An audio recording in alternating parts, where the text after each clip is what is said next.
تمہیں کیا مرض ہے کہ تم اللہ کے ساتھ کسی نہ کسی طرح شریک بنا کے ہی تمہیں لطف آتا ہے؟ تمہیں اکیلا اللہ کیوں نہیں پسند آتا؟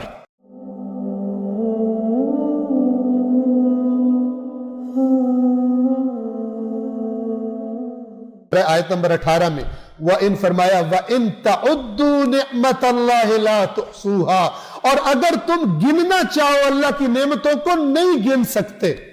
تعدو عدد سے ہے، 1 2 3 4 1 2 3 4 گننا چاہو، لا تحصوها تم احاطہ نہیں کر سکتے، گن نہیں سکتے، پھر تم اس کے شریک بناتے ہو۔ یہ فرمانا چاہ رہے تمہیں اکیلا اللہ کیوں نہیں پسند آتا؟ تمہیں کیا مرض ہے کہ تم اللہ کے ساتھ کسی نہ کسی طرح شریک بنا کے ہی تمہیں لطف آتا ہے؟ دوسروں کو، اللہ کی مخلوقات کو اس کے برابر کر کے تمہیں چین ملتا ہے، اکیلے اللہ سے تمہیں چین کیوں نہیں ملتا؟ افلا تذکرون وَإِن تَعُدُّوا نِعْمَةَ اللَّهِ لَا تُحْصُوهَا، اور اگر تم اللہ کی نعمتوں کو شمار کرنے لگو تو انہیں شمار نہیں کر سکتے۔ إِنَّ اللَّهَ لَغَفُورٌ رَحِيمٌ، کیا مطلب ہے اس کا؟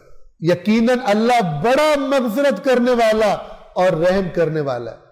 یعنی تمہاری ساری ان حرکتوں کے باوجود، اتنی نعمتیں تمہیں دی ہوئی ہیں، پھر تم یہ حرکت کر رہے ہو شرک والی، پھر بھی وہ تمہاری گرفت نہیں کر رہا، اور اگر تم پلٹ آؤ تو وہ مغفرت کو بھی تیار ہے، تو پھر تمہیں کیا پرابلم؟ اس پروردگار، ایک تو سب کچھ تمہیں دینے والا، تمہیں بنانے والا، اور پھر تمہاری ہٹ دھرمیاں دیکھ کر بھی تمہیں گرفت نہ کرنے والا، اور پھر تمہیں کہنے والا جب بھی آ جاؤ تو میری طرف سے سب کچھ تمہیں معاف کر دیا جائے گا۔ تم اس رب کے ساتھ پھر تم پرابلم کا شکار ہو جاتے ہو۔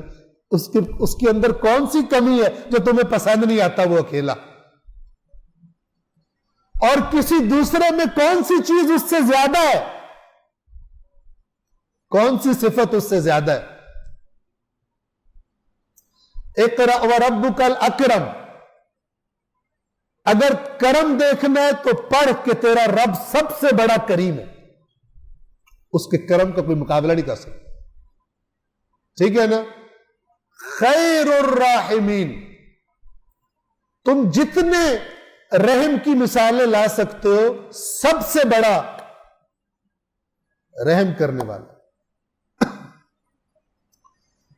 ان اللہ لغفور الرحیم، یقیناً اللہ بڑا مغفرت کرنے والا، رحم کرنے والا ہے۔